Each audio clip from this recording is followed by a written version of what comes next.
Imagine this, a man whose voice once carried the hopes of a generation. A man who painted the skies with melodies so pure, so innocent, that millions believed he embodied everything wholesome about America. His songs were hymns of love, peace, and nature-timeless ballads that could soften even the hardest hearts. But behind the guitar, behind that warm smile and gentle eyes, lived a storm no one could have imagined. A storm of broken marriages, secret addictions, violent outbursts, and choices so reckless they would eventually lead him into the ocean. Never to rise against this is not just the story of John Denver, the beloved folk singer who gave us Take Me Home, Country Roads, and Annie's Song. This is the story of Henry John Deutschendorf Jr., a boy from Roswell who grew up feeling rootless, lonely, and desperate for a sense of belonging. It's the story of a man who found freedom in music and the skies, yet also battled demons that stripped away the innocence his songs promised for decades. Fans believed in the legend of John Denver. They believed in the man who sang of sunshine, mountains, and country roads. But if you peel back the curtain, you find a far more complicated figure, a man whose private world was filled with shattered relationships, substance abuse, and an obsession with flight that ultimately cost him everything. And here's the twist. The same voice that sang of love and peace was the same man who, in moments of rage, once revved a chainsaw and cut his own bed in half. The same gentlefolk hero who fought for the environment and world hunger also admitted to infidelity, drug use, and acts of violence. The man who sang about freedom would push the limits of aviation laws, flying without the proper clearance. Until his final, fatal flight, though, do we reconcile the legend with the man. How does a voice so pure belong to a soul so troubled? This is a story that forces us to look past the records sold, past the smiles on TV, and into the fragile humanity that hides behind every celebrity, because John Denver's life is not just a story of fame, it is a story of warning. Stay with me, because by the time we reach the end, you will never listen to Country Roads the same way again. This is the wake-up lab where history, fame, and untold truths come alive. If you're new here, don't forget to like, subscribe, and hit that bell icon so you never miss a story that changes the way you see the world. John Denver was born Henry John Deutschendorf Jr. on December 31st, 1943 in Roswell, New Mexico. His childhood was painted with both dreams and shadows. His father, a decorated Air Force pilot, was a man of discipline and achievement, someone celebrated by the military for breaking speed records. But for young John, life was far from stable. The family moved from base to base, never long enough to form friendships, never rooted enough to feel at home. He carried a loneliness that would follow him into adulthood, hidden beneath the melodies he later gave the world. At age 11, his grandmother gifted him an old Gibson guitar. That weathered instrument, already over for decades old, became his anchor.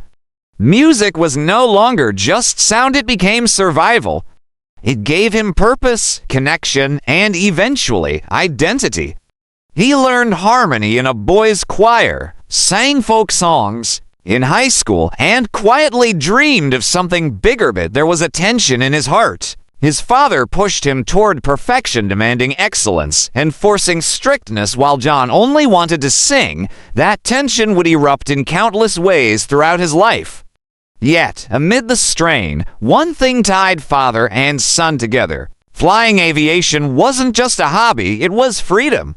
The thrill of the skies would later inspire some of his greatest music, but it would also play a tragic role in his destiny. John briefly studied architecture at Texas Tech, but the call of music was stronger. He left school, moved to Los Angeles, and adopted the name Denver, inspired by the Colorado mountains he loved. It was a symbolic rebirth, a chance to become someone new. His break came in the mid-1960s when he was chosen from hundreds of singers to join the Chad Mitchell Trio.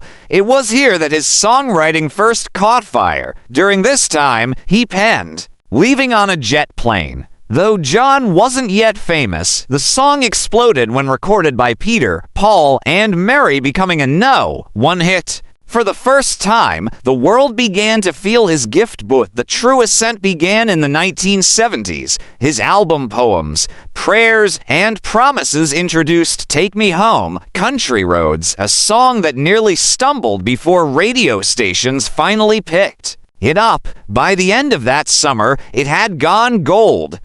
From there, Denver's voice became impossible to ignore. Rocky Mountain High, Back Home Again, and countless others dominated the charts. In just 2 years, he had one singles, including Sunshine on My Shoulders and Annie's Song, written in a mere 10 minutes for his wife. He was everywhere on radio, television, in movies, and in the hearts of millions. By the mid-1970s, Denver wasn't just a singer. He was an icon. His greatest hits album outsold even Elvis Presley's on RCA Records. He crossed into Hollywood, starring in the film Oh God, alongside George Burns, earning praise for his authenticity. His television specials reached audiences worldwide, making him an international star. He became one of the rare artists who could move effortlessly from music to acting to activism, but success came with shadows. His marriage to Annie, once the inspiration for his most beautiful love song, began to crumble. The pressures of fame, constant travel, and his growing temper created cracks too deep to mend. What fans didn't see was a darker John, a man who, during one fight, took a chainsaw to the couple's furniture and even cut their bed in half. For those who thought they knew the gentle balladeer, this was unthinkable. Divorce left scars, and Denver sought comfort in another whirlwind romance with Australian actress Cassandra Delaney. They had a daughter, Jessie, whom Denver considered a miracle. Yet behind the facade of happiness, the same destructive patterns repeated. Cassandra later revealed stories of control, jealousy, and emotional turmoil. Their split was bitter, filled with accusations, lawsuits, and pain. By the mid-1980s, John's squeaky clean image was gone. In his autobiography, he confessed to infidelity, substance use, and behavior far removed from his public persona. Fans were stunned. The man who had been the voice of purity was, in truth, deeply flawed, and yet he never stopped giving to the world. Denver was one of the earliest celebrity environmentalists. He co-founded the Hunger Project, raised funds for Chernobyl survivors, and advocated for peace even during the Cold War, performing in the Soviet Union and later in China. His efforts earned him awards, recognition, and the admiration of millions, who still saw him as a voice for good. But while the world celebrated his activism, his personal life spiraled. Arrests for drunk driving stripped him of his medical certification to fly. Still, he found loopholes, ignoring warnings, flying illegally. He couldn't let go of the sky. For him, flying wasn't a choice, it was oxygen. And then came October 12, 1997, Monterey, California. John Denver climbed into a newly purchased experimental aircraft. The plane was unfamiliar, modified, and difficult to operate. Worse, it carried a fatal flaw. The fuel selector valve was nearly impossible to reach mid-flight. Denver didn't refuel properly. Witnesses heard the engine sputter, then silence. Struggling to switch tanks, he pressed the rudder by mistake. In a sharp dive, the plane crashed into the Pacific. John Denver was gone. The investigation revealed chilling truths. Too little fuel, poor preparation, a dangerous aircraft design, and a pilot unwilling to follow the rules. For all his talent in the cockpit, John's final flight was marked by the same recklessness that haunted much of his life. John Denver's story is a paradox.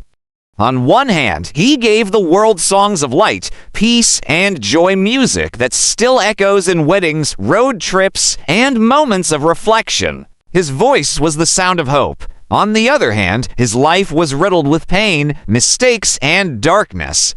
He was a man who sang about freedom, yet was trapped by his own demons, and maybe that's what makes his story timeless. Because John Denver was human, he was fragile, he was capable of greatness and capable of failure.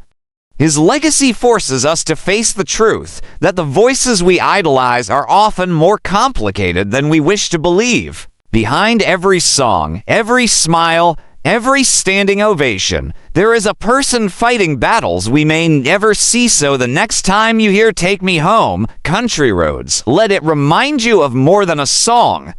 Let it remind you that even the brightest stars carry shadows, that fame doesn't erase flaws, and that life, no matter how golden it appears, can unravel in an instant. This has been the Wake Up Lab. If this story moved you, leave a comment with your thoughts and tell us what lesson you take from John Denver's life. Don't forget to like, subscribe, and hit that bell icon so you never miss the untold truths that shape our world. Because behind every legend lies the story that wakes us up.